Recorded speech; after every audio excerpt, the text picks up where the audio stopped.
Namaste. Good evening, everybody. I am Harinath. I'm an advocate practicing in High Court of Telangana and High Court of Andhra Pradesh. Friends, today I'm very thankful to Think India Forum and Akhil Bharati Vidyarthi Parishad ABVP for giving me an opportunity to interact with you, talk to you on this subject. Unlawful Activities Prevention Act 1967, the recent amendments in need of time. I would like to start this session by referring to what General J.J. Singh once said in the time of war. We fight to win and win with a knockout because there are no runners-up in a war. Yes, friends, in any war, the country needs to win and only win. In a war against terrorism, also the country needs to win. In a regular war, the defense forces play a very vital role in leading from the front. In a war against terrorism, you, me, everyone is a stakeholder in this war.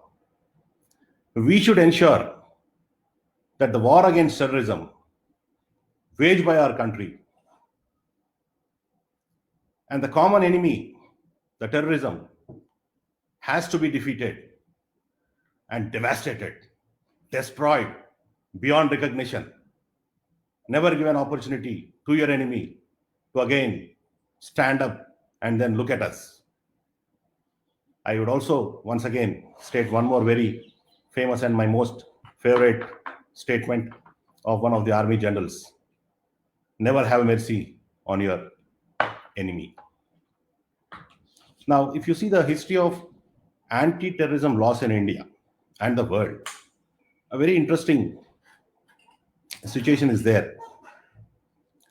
Because, friends, tackling terrorism has been a global problem, as now we are facing a pandemic situation in the form of a virus.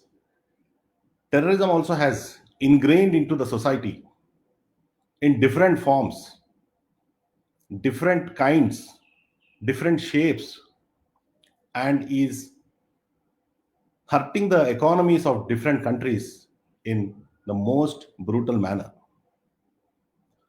Unfortunately, India also has a long history of regular extremist attacks within internally and externally.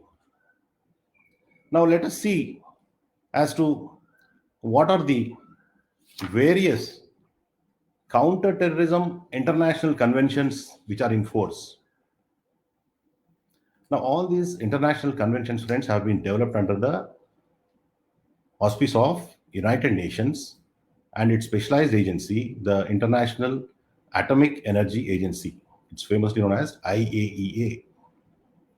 Now let us look at the various international conventions which paved way for anti-terrorism laws in various countries.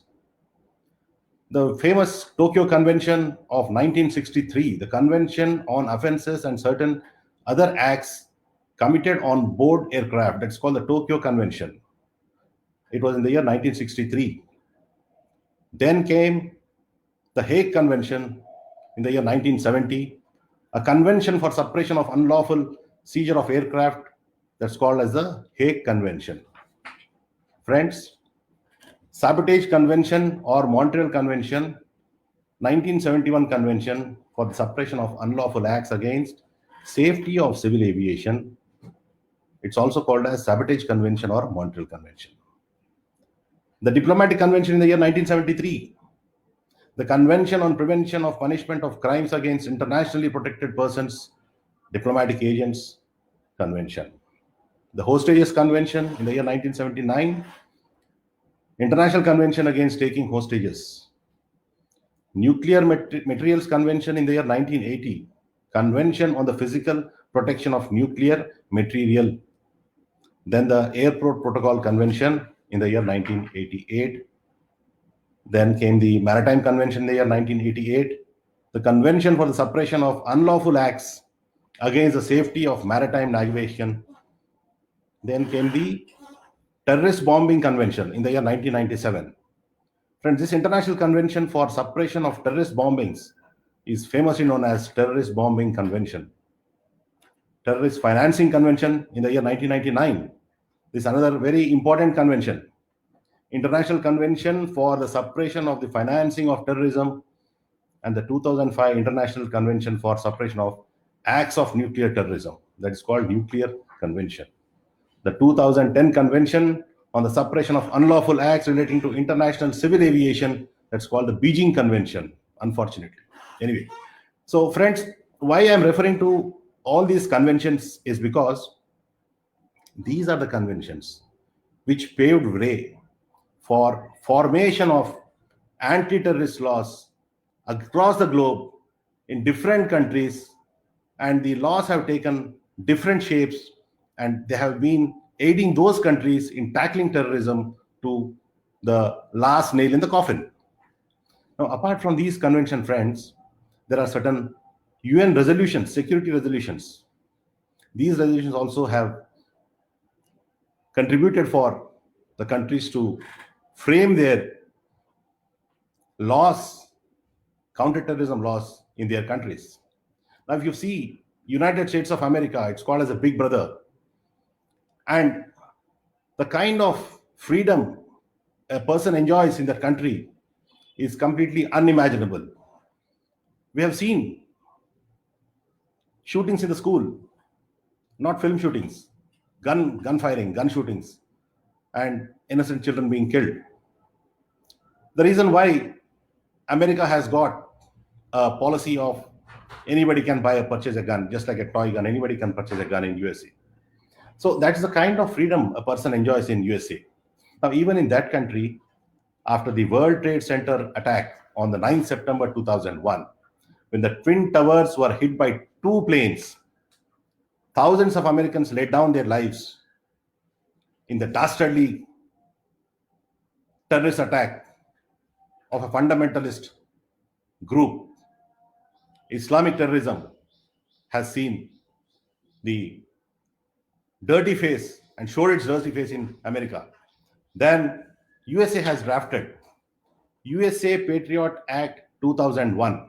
Friends, it's very interesting to note that this act came into force on 26/10/2001. If you see the incident 9/11, that's famously we call it September 11, 2001, and the USA Patriot Act came in the year 2001 on 26/10/2001. That is almost around 45-50 days after the incident. USA came up with a superb act. Now, keeping all the international treaties and conventions, USA introduced the act within around 50 days after the Twin Tower blast. Now, the same act, I'm informed, has enabled the law enforcing agencies and the surveillance teams to thwart more than 50 terrorist possible attacks in USA. Friends, that's the kind of act they have brought in force. And after the 9/11 attack, apart from minor incidents here and there, the world has not read of any terrorist attack in USA, which is worth mentioning on this platform. Now, that's how anti-terrorist laws have been developed in USA. So what I was doing is, after being given this particular topic, I tried to probe into the anti-terrorism laws in Pakistan. Now, to be frank, friends, I had my own doubts with regard to what sort of laws would be there in Pakistan and how effective they would be. I could find one act, that is Protection of Pakistan Act 2014. So I would not like to say much on this because India enacted a superb act, Unlawful Activities Prevention Act, in the year 1967, whereas Pakistan has come up with its Anti-Terrorist Act in its full form in the year 2014. So I would like to pause here for a moment and then ponder as to what prevented Pakistan from coming up with equally good and solid act, in spite of the world over having followed the UN conventions, followed the treaties, and came up with superb acts to counter terrorism. Now I leave it to your wisdom and your thought process to visualize as to what prevented Pakistan from bringing a superb act which is on par with the act in India. Now coming to the laws which came in our country and how anti-terrorist laws were developed in India, the decades after independence, particularly in 1980s, witnessed several legislations which have come into India. Now, there are legislations like the Jammu Kashmir Public Safety Act, 1978, the Assam Preventive Detention Act, 1980, National Security Act in the year 1980. This was amended in the year 1984 and 1987. Anti-Hijacking Act in the year 1984. Armed Forces Punjab and Chandigarh Special Powers Act, 1983. Punjab Disturbed Areas Act, Chandigarh Disturbed Areas Act, Suppression of Unlawful Acts Against Safety of Civil Aviation Act, 1982. Terrorist Affected Areas National Security Act, Terrorist and Disruptive Activities Prevention Act, National Security Guard Act, so on and so forth. Now, if you see and read these acts, friends, or at least if you the nomenclature of these acts, these are all area-specific acts, most of them, because India started framing acts depending upon the requirement, the basic local requirement. Whenever there was some aggression in Punjab, the government formed a new act and a new act came into force. Now, this is the kind of evolution of anti-terrorist laws in India. Now, all these laws were enacted to tackle largely isolated instances and severe lack of what I call a professional approach towards anti-terrorism activity. Now, if you see the judgment of Hitendra Vishnu versus State of Maharashtra, in that case, the Honorable Supreme Court of India has stated that the word terrorism and the act of terrorism is not defined in the TADA Act, that is the Terrorist and Disruptive Activities Prevention Act, nor is it possible to give any precise definition as to what a terrorism is. At the most, the Supreme Court said that it could be an act which causes loss of life, limb, liberty, and probably leaves a psychological effect on the victim. Now, to counter this or to rectify this particular issue, the only anti-terror law across the nation is the Unlawful Activities Prevention Act. Now, the provisions of this previously enacted laws, including the Terrorist and Disruptive Activities Prevention Act, TADA Act, 1985 to 1995, and the Prevention of Terrorism Act, that is POTA Act, 2002 to 2004, have been merged now and overarching on the UAPA. Friends, if you see, POTA was repealed in the year 2004 by the UPA government. I sincerely fail to understand as to what prompted them to withdraw or repeal this act. This act itself says Prevention of Terrorism Act 2002. After 2 years of its implementation, it has been repealed. I still remember reading with regard to the demand raised by the then opposition party, asking the government to reintroduce the bill with whatever checks and balances which they feel are required. However, the UPA government at that point of time thought it not fit for the country to have a anti-terrorism act, and as a result of which the country has witnessed the Mumbai attack, Pathankot attacks, Parliament attack. All these attacks have been facilitated to some extent by lack of teeth for a strong law. Had the law been strong and law proposing deterrent in its implementation, I'm sure there would have been considerable reduction in number of terrorist strikes in the country. Now, if you see clause 2F of unlawful activity in relation to an individual or an association, as any anti-terror laws in India, and a further amendment of UAPA in the year 2012 expanded this definition to include economic security. Significantly, it also specifies the punishment for raising funds for terror activities. Friends, earlier in this act, there was no provision which had prevented or punished the act of raising funds or funding a terrorist organization. Now, with this amendment, the attempt to curtail such crimes at the stage of inception. Much criticism has been leveled against the act since its inception, but it is often ignored in the process. There are circumstances under which the act and the subsequent amendments came into force. In the 2012 amendment, it primarily hinges upon the economic and commercial aspects of legality. Thus, beyond the purview of the paper focusing on the counterterrorism dimension, it, however, demands praise for making an attempt to plug possible legal loopholes in the context of commercial crimes. So, what the UAPA Act in 2012 has come out with a unique feature of curbing at the primitive stage itself the process of funding or the process of collecting of funds for carrying out terrorist activities in the country. So the financial route of the terrorist organization has been cut. This is a very significant piece of legislation in the year 2012 which has come up with.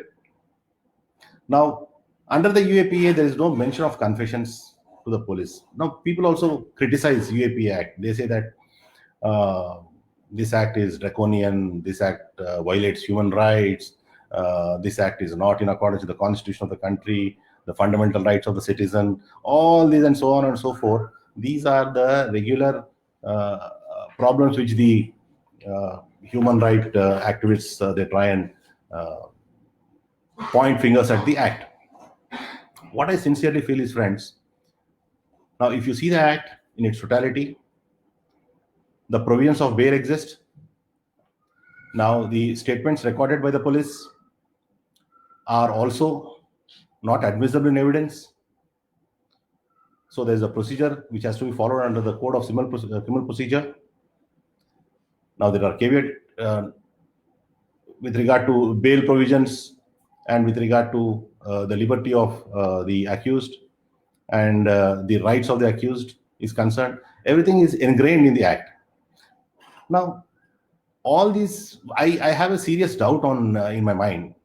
Now, a person who has planned and executed against the unity and integrity of the country, and in his attempt has killed thousands of people and left a mark which cannot be erased in the times to come. Families of Mumbai attacks are suffering. Families of any terrorist attack are suffering, and they just don't forget in their lifetime. Now, such people, do they require any generosity in framing of the acts, which I leave it to you to think of, and then write up to the Ministry of Home Affairs whenever you feel that this is what you feel, according to you, that a terrorist doesn't deserve any mercy. Now, if you see the provisions of why I have been harping on this is because, friends, if you see section 108 of the Customs Act. Now, any offense in the Customs Act, for example, there's a gold which has been confiscated in the airport. So the customs officer, the superintendent of custom, he goes there and then he records the statement of the particular person from whose custody the gold has been confiscated. Now, once the gold has been confiscated, a statement would be recorded by the superintendent of customs.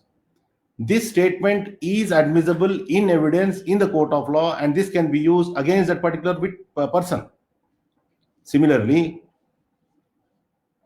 the statements recorded by the enforcement officer in an offense under Prevention of Money Laundering Act, whereby a summon under section 50 is first issued, and once the witness appears before the enforcement officer, the competent authority records his statement, and that statement is considered to be a valid judicial proceeding. The recording of statements is considered to be a judicial proceeding, and those statements are admissible in evidence, and those can be used even against the accused. So the Article 20 subclause 3 protection is being eroded insofar as these provisions of law are concerned. Now, primarily, if you see both the acts, that is the Customs Act and this is Prevention of Money Laundering Act, both are economic in nature. In an offense which is economic in nature, and the law facilitates the investigating agency to use the evidence statements made by them against them, I don't foresee why we should not be having a provision of law in UAPA which enables the investigating agency to use the statement against the witness in the trial. That will go a long way, friends. Now, let us see the latest amendments of UAPA Act. Now, this bill was passed in Parliament on 24th July 2019 and in the Rajya Sabha on 2nd August 2019. Now, there's a lot of shift from 2012 amendment till 2019 amendment. Now, in this, I'll just figure out only the important points of this particular bill, which have come into force. Friends, I think I got another 8 more minutes of time. I will be overshooting by around 3-4 minutes. Please don't mind.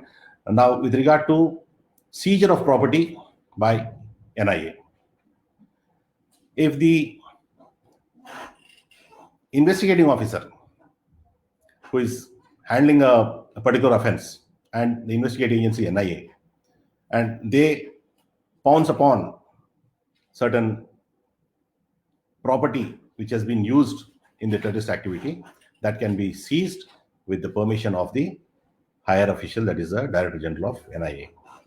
Now, investigation by NIA under the this particular act, the rank of a DSP or above were earlier permitted to investigate. Now, even an inspector of NIA can investigate the offenses.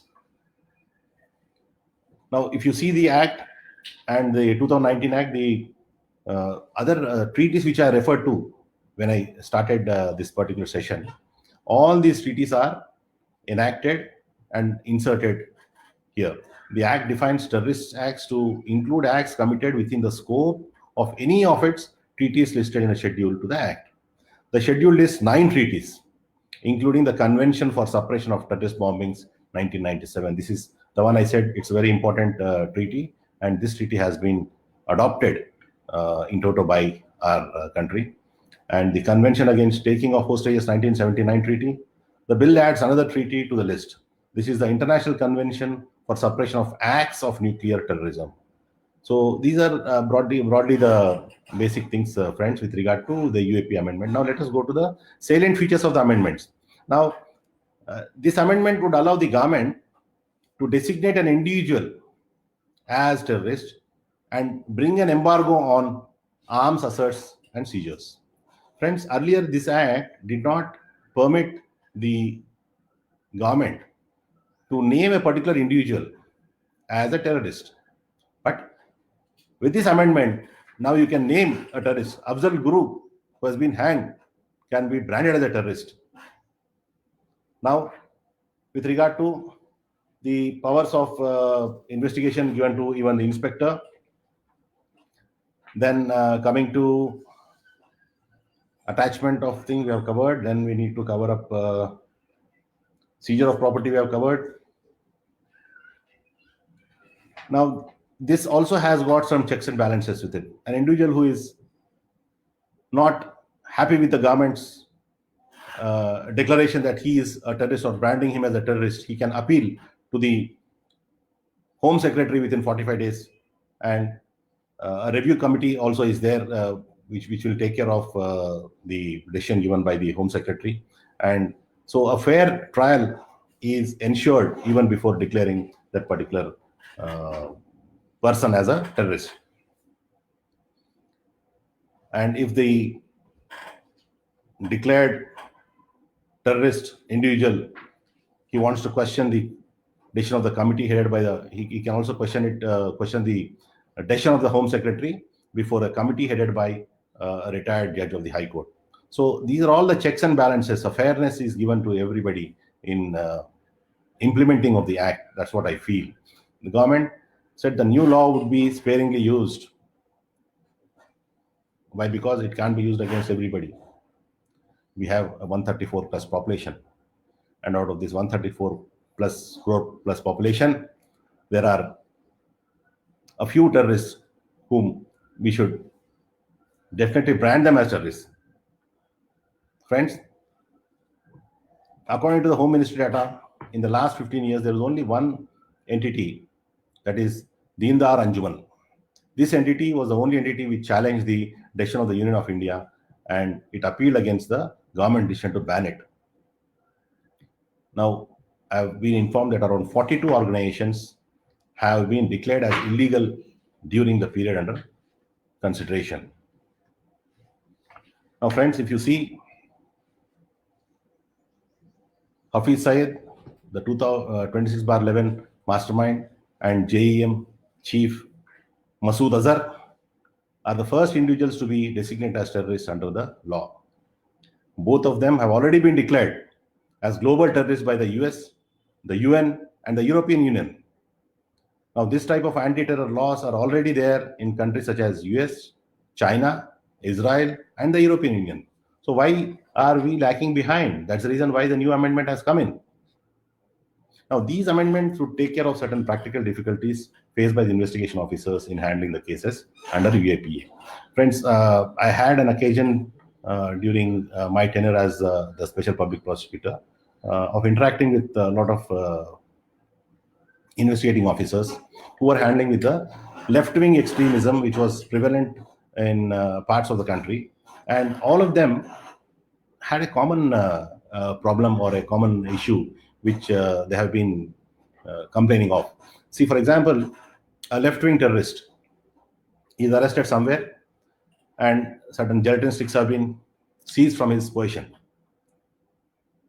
A case is handed over by the investigating agency to the local police. Now, probably a counter-insurgency or a special branch department would have had a lead with regard to movement of a particular group of left-wing extremists in a particular area, and by the time they send the information, there is a blast, and then with the information given by these particular special teams, the local police, what they do is they register a case. Now, the problem lies here. Is the local police capable of handling and investigating a case which is registered under UAPA? My answer would be no. Why? A local police is not equipped with the specialized investigation process in handling these cases. In cases registered under UAPA, a lot of scientific evidence also is required. This is not a case of theft or a murder where you find adequate clues to trace the accused. Here is a case where you're absolutely clueless, but you need to nail the accused.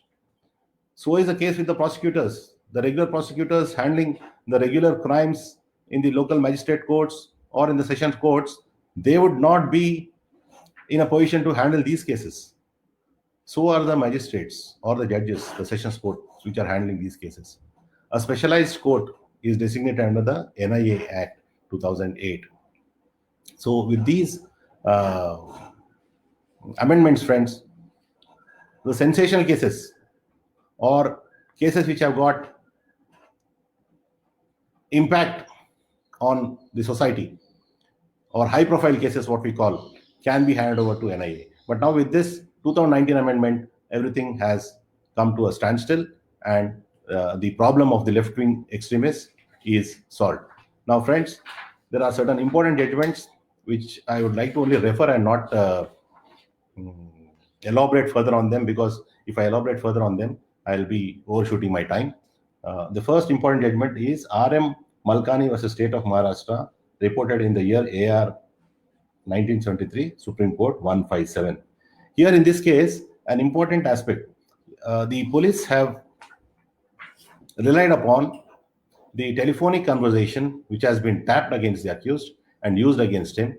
And the Supreme Court has said that even though the conversation has been used in a methodology which is not acceptable or appropriate, or what you call not according to the standard procedure, still if it nails the accused, that can be used. Now this was again further in the matter of People's Union of Civil Liberties versus Union of India, AR 1997, Supreme Court 568, directed the government to follow a specific modus of operandi before proceeding with the interception of messages. Now this is another important judgment. Now, State of Maharashtra versus Bharatlal Shah, 2008 13 SEC, page 5. 2008 13 SEC, page 5. This is basically on Maharashtra control of organized crime, where right of individual privacy is discussed.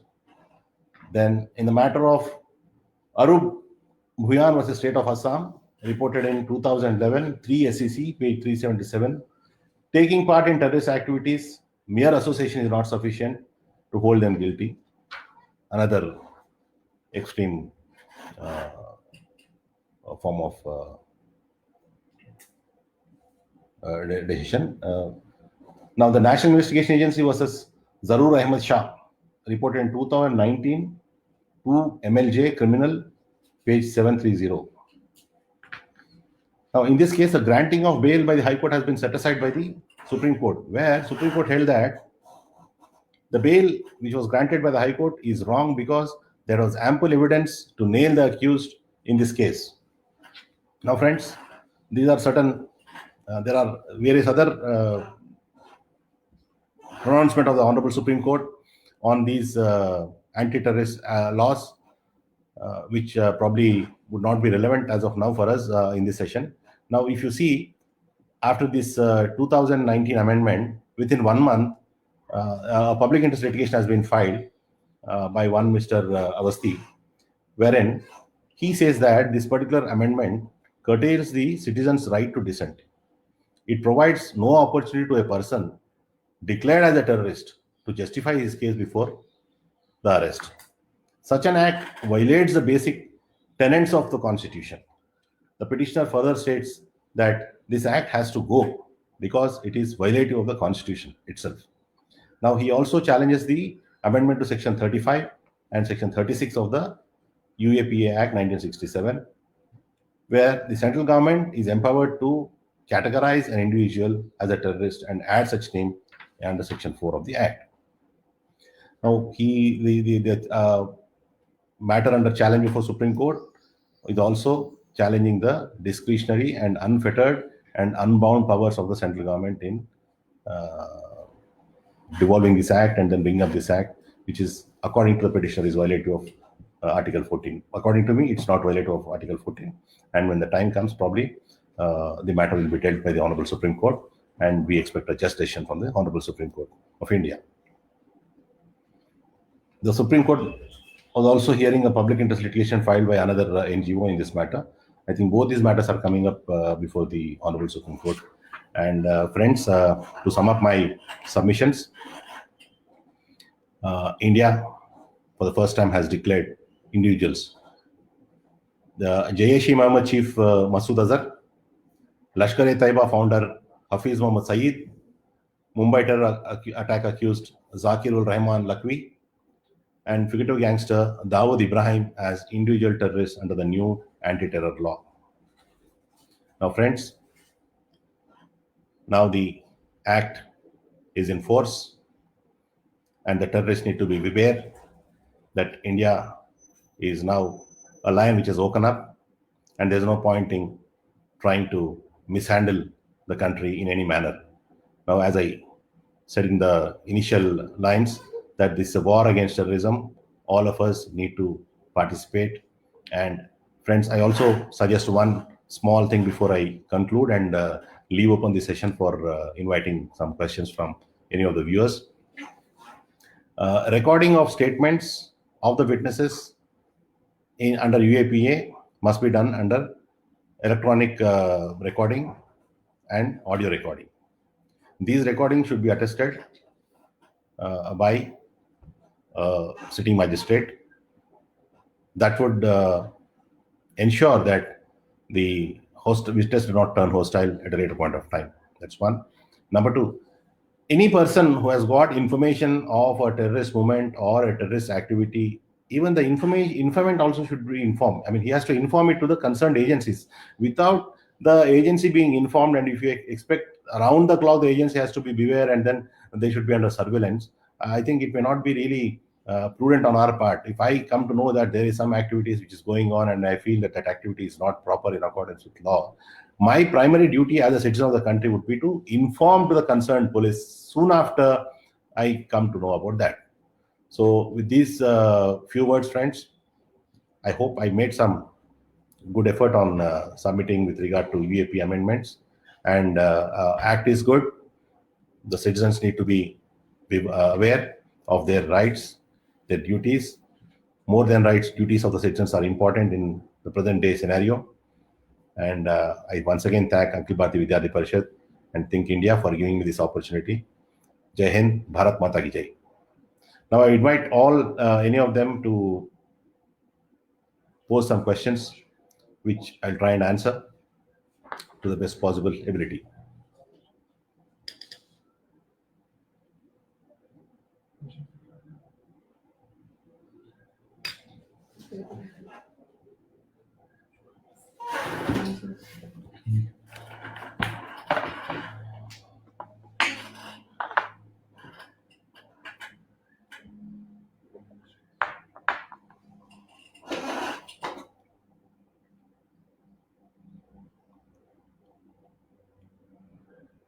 I'm just waiting for any questions to be posed.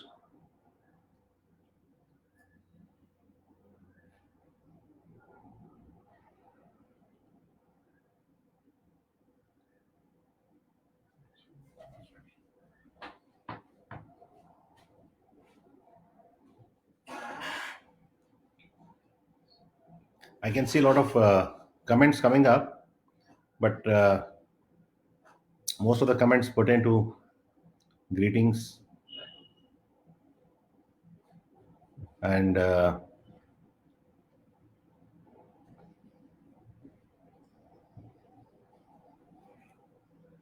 just jot down any important message has come. No, as of now, friends, I have not seen any questions coming up from the viewers.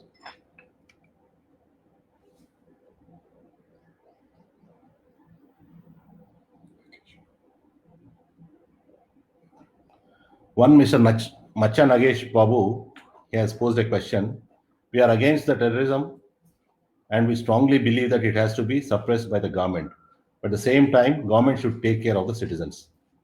Absolutely. The Act doesn't say that the government will not take care of its citizens. Government's paramount responsibility is of the citizens. If you see the current pandemic situation, the entire country is under lockdown. Imagine 130 crore population is under lockdown, and everybody were saying that, I mean, the company's economy is going to dogs and all that stuff. But when it comes to the citizen's life, the Prime Minister of India has been very clear. He said that life of a citizen is important. And economy or the GDP, all these are not matters which really are of any concern at this stage. So, friends, I am sure in none of the legislations the rights of a citizen have ever been invaded or overlapped.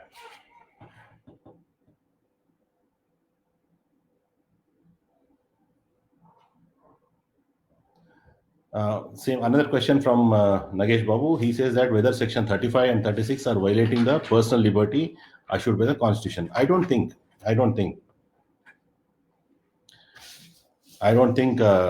They violate the Constitution. Had they violated the Constitution, they would not have become laws, because both these acts have been passed by in both the houses of Parliament and the Rajya Sabha.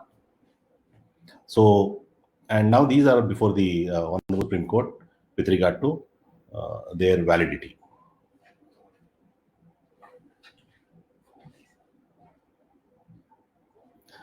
Now, Duta Srikanth, sir, how stringent is our law compared to other developed nations? Srikanth, I feel the laws are now definitely in tune with the international laws with regard to curbing terrorism and handling terrorism.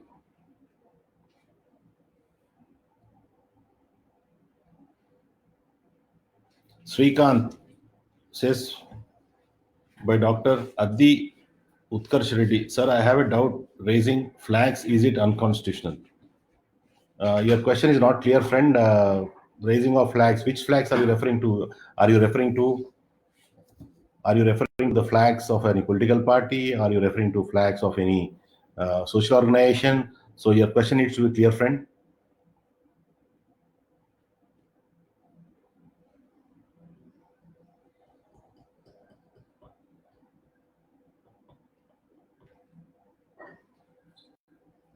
Uma Maheshwar Reddy has posed a question. As per the Act, accused is having right to get bail. In how many days if investigation is not complete? Normal CRPC, it's around 90 days, but under the UAPA, it's around 180 days. But still, the courts have the discretionary power in granting of bail, depending upon the available evidence against them. I just read out citation of the Supreme Court, where the Supreme Court cancelled the bail of accused, keeping in view the investigation done by the investigation agency. So it all depends upon the material against the accused before the. It all depends upon a case-to-case rate.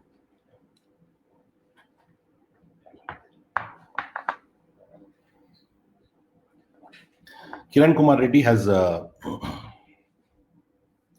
posed a question with regard to whether confession before investigating is admissible. What are the time frame guidelines our law has put for immediate justice or punishment?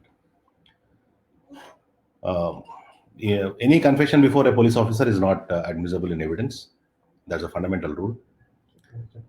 But there are exceptions with regard to the Customs Act, as I informed, and the statements required under PMLA.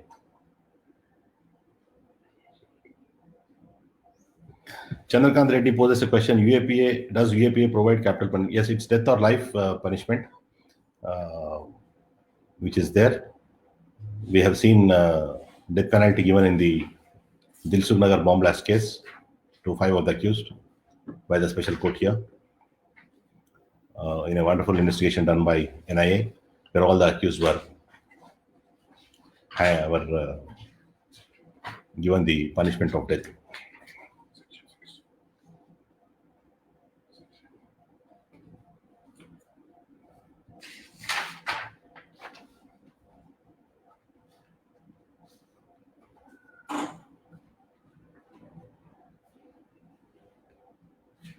Rajshekhar has posed a very interesting question. Sir, please explain briefly about the state and center relation or view related to UAPA cases, because we are seeing this Maharashtra controversy. State is more interfering. Now, UAPA cases under UAPA, once NIA investigates, now with this new amendment, NIA can raid any premises without the permission of the local government. So that's a new act which has come up. So I'm sure this will take care of the apprehensions and what we have seen in Maharashtra as well.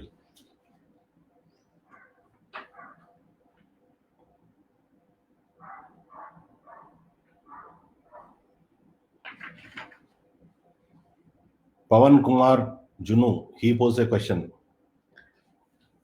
Can you please give clarification about allegations made by leftists that the act is being used with political propaganda? Now, everybody has got their own notions on any act, and in a democratic country like ours, where we enjoy more, what do you call, freedom, excess freedom, according to me. Freedom of speech is there, so anybody can shoot out any thing according to their whims and fancies. But that needs to be tested in the court of law. If anybody is aggrieved by any act of the parliament, then they should ideally challenge it in the court. Now, according to me, what I would like to elaborate here is, if you want to make the law, you need to come to power. You need to come to power, and if you cannot come to power, you need to follow the law. Yes, that's the fundamental base line in the country. Contest the elections, win the elections, get laws according to your what you feel is right or what your ideology is right. Without coming to power and just expecting that the government formulates laws according to what you feel is right is absolutely wrong, and you need to get out of this notion. And still, if you feel that there is some fundamental violation of fundamental rights, the courts are always there, doors open, even at midnights. Knock the doors of the justice, and then agitate your points in the court of law.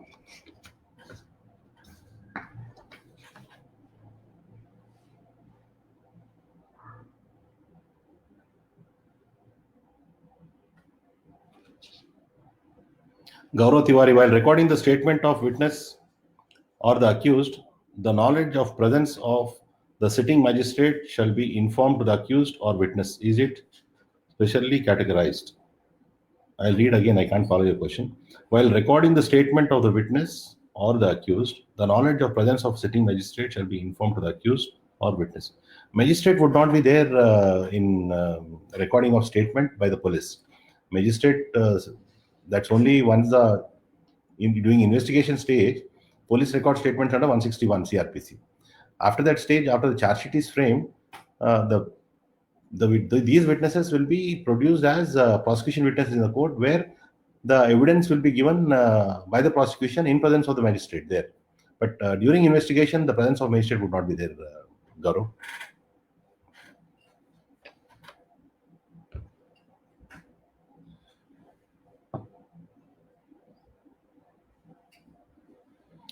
Jaideep Reddy has a question. Does this amendment provide speedy trials and punishment? Definitely yes. And I only wish the country doesn't face any fresh terrorist attacks, because once the country faces some terrorist attack, only we need to put this act into force. We should always hope for the best. But in case there is any terrorist attack or any terrorist activity and a case under EAP is registered, then definitely the new amendment will go a long way in delivering justice.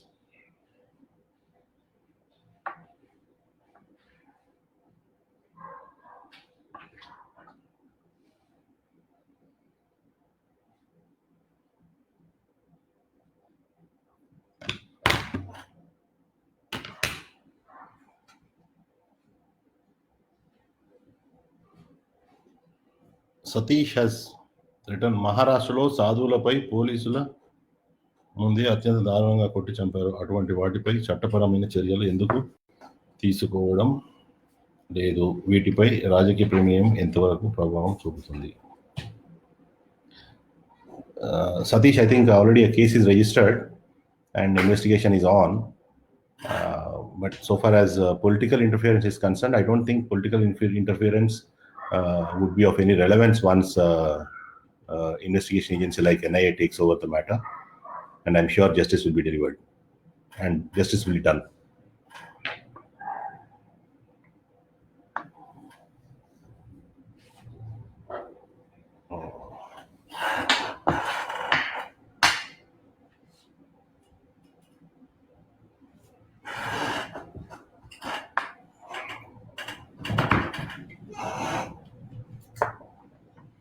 I'm sorry, I'm using the phone because I'm not able to see the questions on my screen for some reason.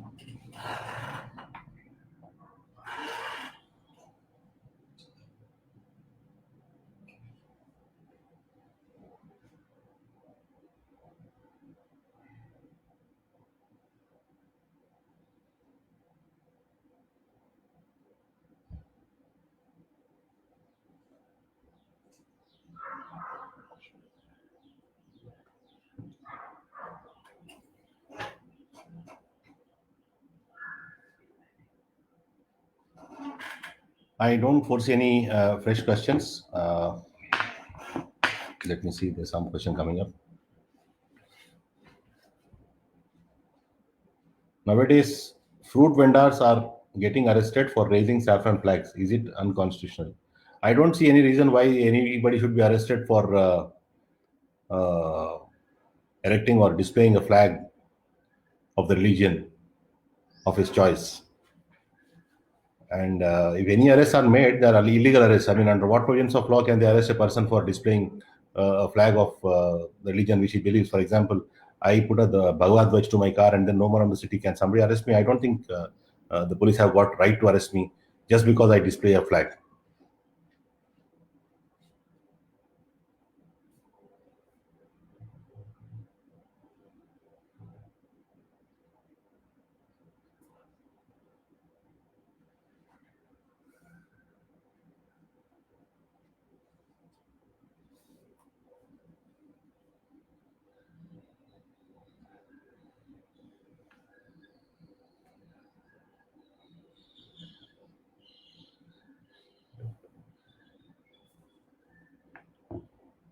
I think, friends, we are overshooting our time. I think I'm not able to find any fresh questions. I thank everybody for this wonderful opportunity of interacting with everybody going live on Facebook. And Facebook is a wonderful intermediary which enables exchange of information by any of its viewer and member. Thank you all. And in this pandemic situation, I request all of you to stay home, stay safe, and win the war against this present corona virus, which is invisible but still has got a devastating effect on the country and other nations across the globe and against the human mankind. I once again wish all of you a good health. Thank you so much.